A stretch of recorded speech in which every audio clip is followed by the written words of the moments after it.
guys, welcome back to my channel Aryan.Rumpa.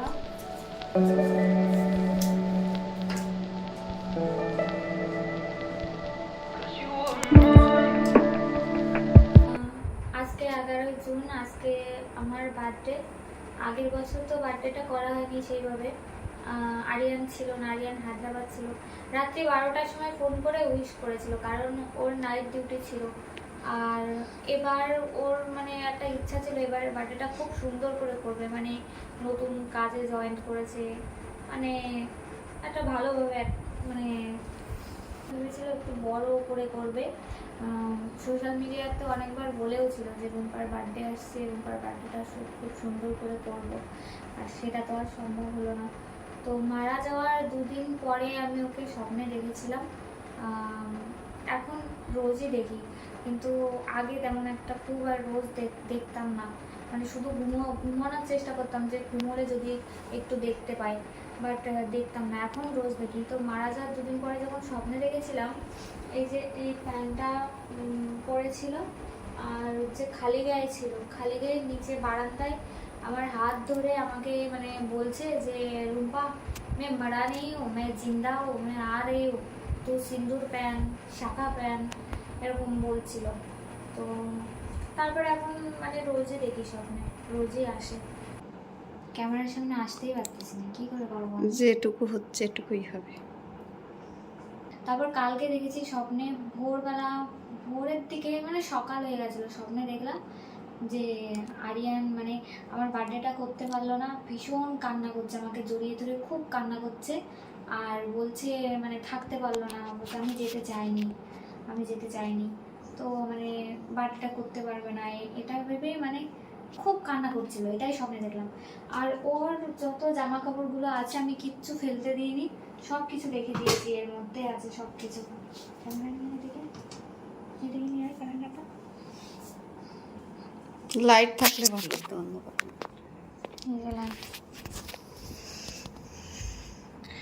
এইখানে ওর সব জামা কাপড়গুলো আমি রেখে দিয়েছি।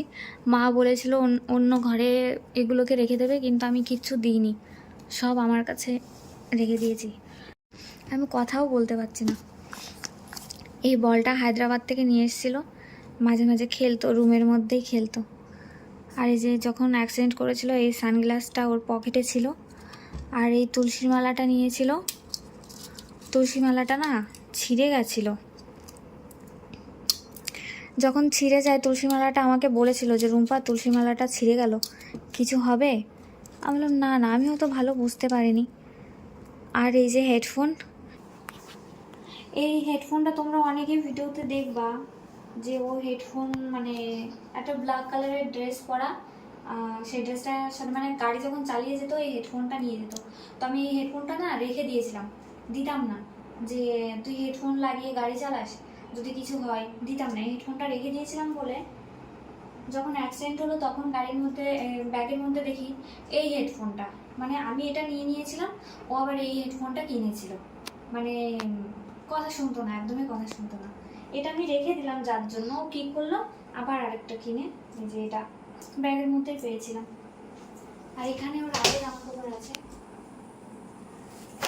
কালকে যে স্বপ্নটা দেখেছিলাম সেই স্বপ্নটায়ও এই ড্রেসটা পরেছিল। এই জামাটা পরলে ওকে ভালোও লাগতো। হ্যাঁ, এই জামাটা না আমার পছন্দ হতো না, মানে আমি বলতাম এই জামাটা আমার ভালো লাগে না, কেমন যেন লাল আর কালো, ভালো লাগতো না।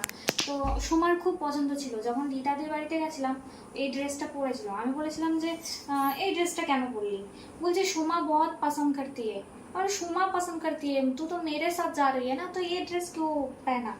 ফিরটাও পরেছিল ড্রেসটা, ওর খুব মানে পছন্দের ছিল ড্রেসটা। আর ওর কাছে না সবসময় গীতা থাকতো, এই যে একটা গীতা, ওর ব্যাগের মধ্যেও গীতা ছিল, গীতা খুব, গীতা নিয়েও শুয়ে থাকতো। তিতাসদার কাছে যখন গেলাম না, তিতাসদার ওখান থেকে গীতা আরও নিয়ে এসছে, বই নিয়ে এসছে, গীতা নিয়ে এসেছিল, নিয়ে শুয়ে থাকতো। ওর সাবজেক্ট ছিল তেলেগু, তেলেগুর এই বইটা নিয়ে এসেছিল দাদার কাছ থেকে। আর ইংলিশ, ওর হিন্দি সাবজেক্ট ছিল না, ইংলিশ ছিল, এই বই পড়তো। আরিয়ান এই বইগুলো পড়তো। সব বেলুর মঠ থেকে আনা ছিল, বেলুর মঠে গেছিলাম, ওখান থেকে নিয়ে এসেছিল।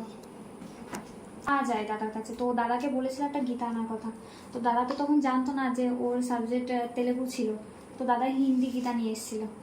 তো ও বললো যে আমার তো সাবজেক্ট হিন্দি না, তারপর দাদা ওই যে ওইগুলো দিয়েছিল, মানে ওই নিয়ে এসেছিল পড়বে বলে। তো এই গীতাটা ও বিছানায় বালিশের নিচে রেখে ঘুমোতো। গীতাটা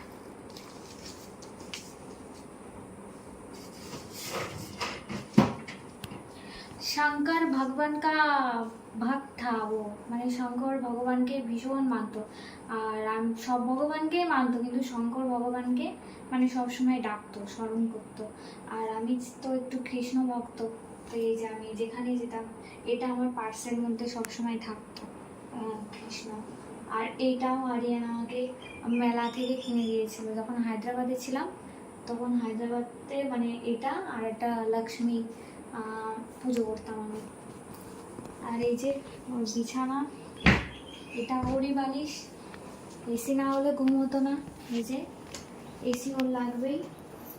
আর এই যে কম্বলটা, এসি, এই কম্বলটা না হলে ঘুমোতে পারতো না, মানে কাঁথা নিত না, বলতো তো, বলতো बोलता नहीं चाहिए, और ये कंबल ही चाहिए मुझे, কম্বলটা লাগতো। আর ওর জামা কাপড় সবই এখানে আছে, সব কিছু এর নিচে আছে, এখানেও আছে, আমি সব জামা কাপড়গুলো রেখে দিয়েছি,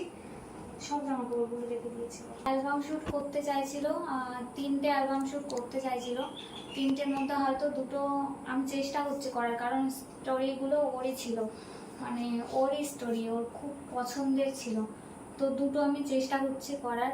আর একটা তো আমি পারবো না, কারণ ওটা একটু বেশি বাজেটের, আর আমার তো ভিডিও করতেই হবে, কারণ ভিডিও না করলে আমার চলবে না। তো আস্তে আস্তে আসছি ভিডিওয়ে।